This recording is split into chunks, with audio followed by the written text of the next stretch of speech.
Hello everyone, welcome to spark up classes. This is Suman Yadav. आज हम पढ़ने जा रहे हैं एक्वायर्ड इम्यूनिटी के बारे में। क्लास 12th में आपका चल रहा है हेल्थ एंड डिजीज। सो ये वाला चैप्टर मैंने स्टार्ट कर दिया है और काफी पहले स्टार्ट कर दिया है। ये 8th लेक्चर है इस चैप्टर का, एक्वायर्ड इम्यूनिटी। इससे पहले मैं इनेट इम्यूनिटी के बारे में बता चुकी हूँ। उसका कुछ अपोजिट बातें हम एक्वायर्ड इम्यूनिटी में देखेंगे। ठीक है, इनेट इम्यूनिटी आपको बाय बर्थ मिलती थी, जन्म से मिलती थी। ठीक है, और वो नॉन स्पेसिफिक होती थी, किसी चीज के लिए स्पेसिफिक नहीं होती थी, चाहे जो आएगा सबको एक समान व्यवहार करेगी सबके साथ। लेकिन ये वाली क्या है, ये उसकी अपोजिट है। यहाँ पे क्या होगी, यहाँ पे ये बाय बर्थ नहीं है, जन्म के बाद आने वाली है, आफ्टर बर्थ, प्लस ये स्पेसिफिक होती है। ओके, तो पहली दो पॉइंट हम लिख लेते हैं जो हमको ऑलरेडी पता है। पहली बात तो ये क्या है, ये है आफ्टर बर्थ। आफ्टर बर्थ हमें मिली है। और दूसरी बात ये क्या है, ये हमें व्हाट यू से नॉन स्पेसिफिक होती है ये। ओके, नॉन सॉरी, ये स्पेसिफिक होती है। आई एम सॉरी, ये आपकी क्या होती है, स्पेसिफिक होती है। स्पेसिफिक होती है, स्पेसिफिक। Okay, specific. स्पेसिफिक मतलब कुछ ही पैथोजन को पहचानेगी। जैसे मान लो ये वाला बैक्टीरिया आ रहा है तो सिर्फ इसी को पहचानेगी और सिर्फ इसी पे एक्ट करेगी। ये हर एक इसमें अलग अलग सेल्स होंगे जो अलग अलग बैक्टीरिया या वायरस पे अटैक करते होंगे। ठीक है, तो ये आपकी क्या है, स्पेसिफिक है। और प्लस इसमें क्या बनते हैं, मेमोरी सेल्स बनते हैं। Memory cells are formed.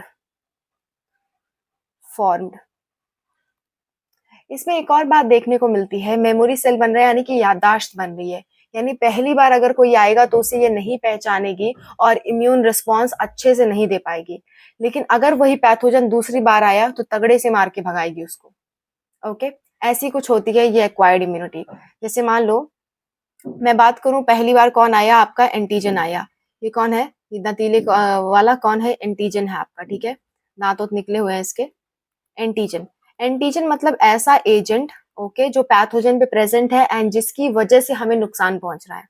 Okay, और इसी पे आपकी एंटीबॉडी एक्ट करती है। एंटीबॉडी क्या होती है, आपकी इम्यून सिस्टम को बढ़ाने वाली, इम्यून सिस्टम को बूस्ट करने वाली कुछ केमिकल्स होते हैं जिसे हम एंटीबॉडी कहते हैं। तो एंटीबॉडी हमेशा एंटीजन से क्या करती है, लड़ने का काम करती है। एंटीजन किसके ऊपर प्रेजेंट है, पैथोजन पर। जो भी आपका पैथोजन है, मैं बता चुकी हूँ पैथोजन क्या होता है। पैथोजन के ऊपर छोटे छोटे से ग्रैन्यूल्स होते हैं जिसको हम एंटीजन कहते हैं, और इन्हीं को पहचानती है कौन, एंटीबॉडी। अभी मैं डिटेल में बताऊंगी एंटीबॉडी क्या होती है। अभी के लिए मान लो एंटीबॉडी से पहचानती है, और ये हमारा इम्यून सिस्टम है, एक तरह से समझ लो। ठीक है, पहचानती है, फिर इससे क्या करती है, लड़ने झगड़ने का काम करती है। लेकिन पहली बार एंटीजन आया तो एंटीबॉडी बेचारी उसे अच्छे से नहीं पहचान पाई, तो इम्यून रिस्पॉन्स स्लो। ठीक है, फर्स्ट इम्यून रिस्पॉन्स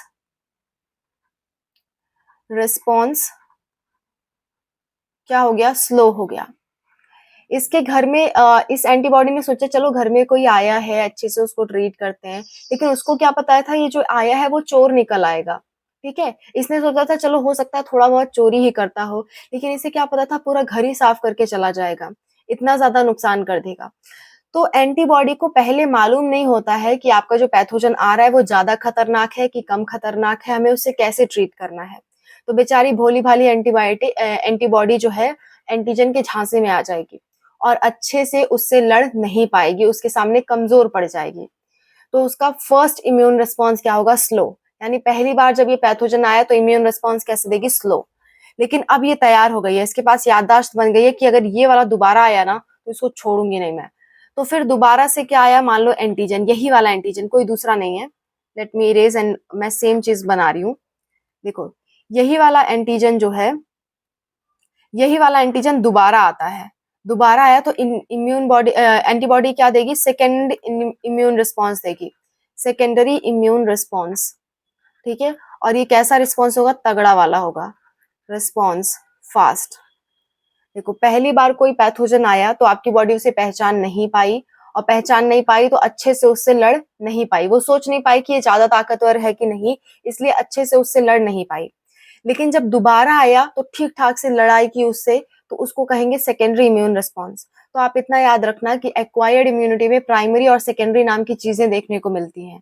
क्योंकि एक्वायर्ड इम्यूनिटी में क्या होती है, हमारी जो सेल्स होती है वो पहचानती है पैथोजन को कि कौन कैसा है। ये स्पेसिफिक होती है, स्पेसिफिक होने का नेचर है कि पहचान करके काम कर रही हैं। लेकिन जो आपकी इनेट इम्यूनिटी थी उसमें से कोई किसी को नहीं पहचानता। जो आपकी स्किन है, स्किन स्किन क्या करती है, स्किन डायरेक्टली बैरियर बनाती है, सबके लिए बनाती है। ऐसा नहीं है सिर्फ इसी के लिए बनाऊंगी मैं, ऐसा कुछ नहीं था उसमें। लेकिन एक्वायर्ड में ऐसा होता है, पहचान करके काम किया जाता है। ठीक है, तो देखते हैं अब ये पहचानता कौन है, कौन सी सेल्स ऐसी होती हैं जो एक्वायर्ड इम्यूनिटी के लिए रिस्पॉन्सिबल है। चलो उसको देखते हैं। ठीक है, मैं ये सारी चीजें मिटा रही हूँ, आपको बस ये 3 पॉइंट लिखने हैं कि एक्वायर्ड इम्यूनिटी जो होती है वो आफ्टर बर्थ होती है, स्पेसिफिक होती है और प्लस इसमें मेमोरी सेल्स बनती हैं। एक और बात लिखोगे आप, first immune response is slower then the second immune response. Okay, इसको मैं थोड़ा और डिटेल में अभी समझाऊंगी, चिंता मत करो। जस्ट अ मिनट, मुझे इरेज कर लेने दो। यस, देखो होता क्या है, आपकी बॉडी में 2 तरह की सेल्स हैं जो क्या करती हैं, जो एक्वायर्ड इम्यूनिटी के लिए रिस्पॉन्सिबल होती हैं। ठीक है, स्पेशली 2 तरह की सेल्स हैं। पहली है आपकी बी लिम्फोसाइट, ये एक तरह की डब्ल्यूबीसी है। ओके, बी लिम्फोसाइट, डब्ल्यूबीसी का ही काम होता है इम्यून सिस्टम को स्ट्रॉन्ग करना, इम्यून सिस्टम प्रोवाइड करना। तो एक होती है बी लिम्फोसाइट, जो क्या होती है अपना ये एंटीबॉडी रिलीज करती है। क्या रिलीज करती है? एंटीबॉडी। एंटीबॉडी कुछ केमिकल्स होते हैं, मैं अभी बताऊंगी एंटीबॉडी कैसी होती है। ये एंटीबॉडी रिलीज करेगी और यही एंटीबॉडी हमारे पैथोजन से जाकर के लड़ती है। पैथोजन के ऊपर छोटे छोटे से पार्टिकल्स होते हैं जिसे हम एंटीजन कहते हैं, और उसी पार्टिकल को पहचान करके वो पैथोजन से लड़ने का काम करती है। ठीक है, जैसे मैं हूं तो मेरी शक्ल पहचान करके आप मेरा वीडियो देखते हो, राइट? तो इसी तरह एंटीबॉडी जो एंटीजन है उसके सॉरी एंटीबॉडी जो पैथोजन है उसके एंटीजेंस देख करके पहचानती है। तो एंटीजन एक तरह से मान सकते हो कि पैथोजन की शक्ल है, ताकि उसे पहचान सके कौन? एंटीबॉडी। ओके, एंटीबॉडी कौन रिलीज कर रही है? B lymphocyte. ये एक डब्ल्यूबीसी है, एक तरह की डब्ल्यूबीसी है, व्हाइट ब्लड सेल्स। मैं जानती हूँ थोड़ा सा कॉम्प्लेक्स पड़ रहा होगा आपको ये टॉपिक, क्योंकि आपने 11th में नहीं पढ़ा है। 11th में ये ब्लड वाली चीजें बहुत डिटेल में पढ़ाई जाती हैं, पर कोई बात नहीं, मैं कोशिश कर रही हूँ कि आपको समझा सकूं। ओके, सारी की सारी डब्ल्यूबीसी इन्वॉल्व होती हैं आपकी इम्यूनिटी के लिए।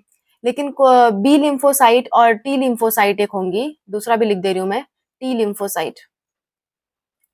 टी लिम्फोसाइट, ये दोनों रिस्पॉन्सिबल होते हैं एक्वायर्ड इम्यूनिटी के लिए। और कल मैंने कुछ सेल्स बताई थी जो रिस्पॉन्सिबल थी आपकी इन्नेट इम्यूनिटी के लिए। ठीक है, तो ये वाला खास करके आपको ध्यान रखना इंपॉर्टेंट है ये कि बी लिम्फोसाइट और टी लिम्फोसाइट दोनों इंपॉर्टेंट है आपके एक्वायर्ड इम्यूनिटी के लिए। बी लिम्फोसाइट तो डायरेक्टली क्या रिलीज कर रही है? एंटीबॉडी, जो पैथोजन से लड़ने का काम करेगी डायरेक्ट। टी लिम्फोसाइट क्या करती है? टी लिम्फोसाइट हेल्प करती है बी लिम्फोसाइट की, बहुत जगह पे क्या करती है? हेल्प करती है। ओके, और ये कोई कोई भी सिक्रीशन नहीं कर रही है, तो इसको हम सेल मेडिएटेड इम्यूनिटी कहते हैं। Cell mediated immunity. ठीक है, टी लिम्फोसाइट वाली इम्यूनिटी को हम सेल मेडिएटेड इम्यूनिटी कहते हैं, यानी डायरेक्ट सेल से सपोर्ट मिल रहा है हमें। लेकिन बी लिम्फोसाइट वाले को कहते हैं हम ह्यूमोरल। ह्यूमोरल ह्यूमोरल मतलब कि हमारे ब्लड में कोई सिक्रेशन हो जा रहा है एंटीबॉडी का, और फिर वो जाके क्या कर रही है? फाइट करने का काम कर रही है। तो इसी को हम कहते हैं humoral mediated immunity. Mediated immunity या ह्यूमोरल इम्यून रिस्पॉन्स कह सकते हो आप। इम्यूनिटी, ह्यूमरल इम्यून रिस्पॉन्स या सेल मेडिएटेड इम्यून रिस्पॉन्स भी कह सकते हो। ठीक है, तो आपको बहुत अच्छे से ध्यान रखना है कि बी लिम्फोसाइट एंटीबॉडी रिलीज कर रही है, टी वाली नहीं कर रही है। टी वाली का सेल डायरेक्टली काम में आ रहा है तो उसको सेल मेडिएटेड इम्यूनिटी कहते हैं, और एंटीबॉडी वाले को हम ह्यूमोरल मेडिएटेड इम्यूनिटी कहते हैं या ह्यूमोरल इम्यून रिस्पॉन्स कहते हैं। ठीक है, तो ये क्या हो गया? ये हो गया आपका एक्वायर्ड इम्यूनिटी से रिलेटेड। ठीक है, एक्वायर्ड इम्यूनिटी में ये दोनों लिम्फोसाइट काम आने वाली हैं। अब थोड़ा सा एंटीबॉडी के बारे में डिटेल में देखते हैं, क्योंकि यही वाली जो है यही आपके पैथोजन से असल में लड़ने का काम करेंगी। ठीक है, कौन लड़ेगा? एंटीबॉडी लड़ेगी। तो कैसे लड़ती है, इसका स्ट्रक्चर कैसा होता है, थोड़ा सा हमें देखना पड़ेगा। तो चलो हम एंटीबॉडी का स्ट्रक्चर बनाते हैं थोड़ा। मैं इन पूरी चीजों की इरेज कर रही हूँ, आप देख लेना। आप बैक करके चीजों को नोट डाउन कर सकते हो, मैं डिलीट कर रही हूँ। ओके, अब देखते हैं एंटीबॉडी कैसी होती है और कैसे रिएक्ट करती है हमारे पैथोजन से। एंटीबॉडी, ठीक है, एंटीबॉडी देखो एंटीबॉडी के पास ना 4 चेन होती हैं। एक एंटीबॉडी के पास कितनी चेन होती है? 4। एंटीबॉडी को दिखाने का सिंबल होता है आईजी। क्यों? क्योंकि इसका दूसरा नाम इम्यूनोग्लोबिन है। इम्यूनोग्लोबिन, ठीक है, इम्यूनोग्लोबिन। इम्यूनोग्लोबिन आईजी या उसी को हम एंटीबॉडी कहते हैं। कौन रिलीज करता है? B lymphocytes. और इसके पास कितनी चेन होती है? टोटल 4। 2 लंबी लंबी चेन होंगी, लंबी होंगी तो भारी भी होंगी, तो इसको हम कहते हैं हैवी चेन ऑफ एंटीबॉडी। और 2 क्या होती हैं? छोटी छोटी होती हैं। 2 क्या होती हैं? छोटी, जस्ट अ मिनट, मुझे दूसरे कलर से बनाने दो। 2 आपकी क्या होंगी? छोटी छोटी होंगी, यहाँ पे 1 और यहाँ पे क्या होगा? 2। इन दोनों को हम कहते हैं लाइट चेन। इसे हम क्या कहेंगे? लाइट चेन, दोनों लोग को। तो आपकी कितनी हैवी चेन होती है एंटीबॉडी में? 2। कितनी लाइट चेन होती है? 2। इसलिए हम इसको H2L2 भी कहते हैं। 2 हैवी चेन, 2 लाइट चेन, ऐसा होता है एक एंटीबॉडी में। और यहाँ पे जब कोई पैथोजन आता है ना, जैसे मान लो ये पैथोजन है, ठीक है, ये पैथोजन है, इसके ऊपर ये जो मैं कांटे जैसे बना रही हूँ वो क्या है? एंटीजेंस प्रेजेंट है। हर एक पैथोजन पे कई सारे एंटीजन होते हैं जिसको हमारी एंटीबॉडी पहचानती है और उससे लड़ने का काम करती है। तो ये एंटीजेंस आके यहाँ पे फंसते हैं और इनके अंदर रिएक्शंस होती हैं और क्या होती है? इनके अंदर लड़ाई होती है।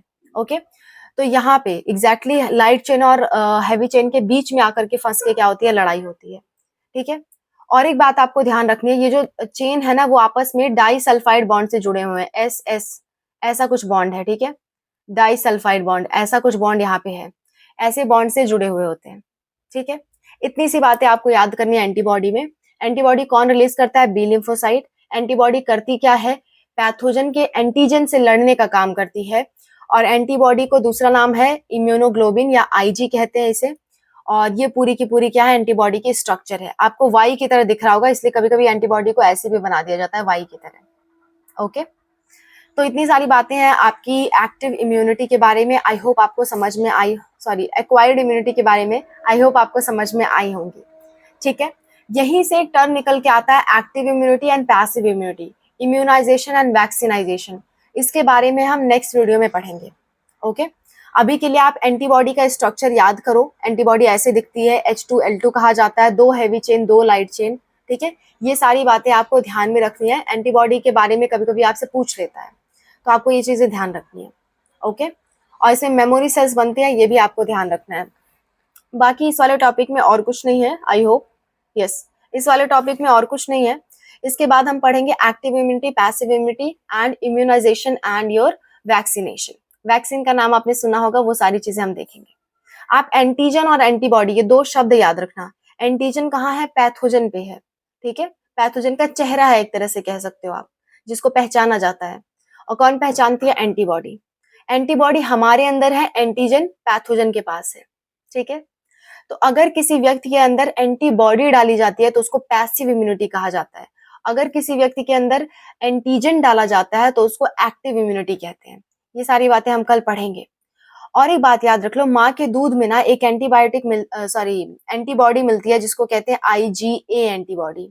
IG मतलब इम्यूनोग्लोबिन, A मतलब उसका टाइप है, ठीक है। 5 तरह के होते हैं, A, B, D, E और G।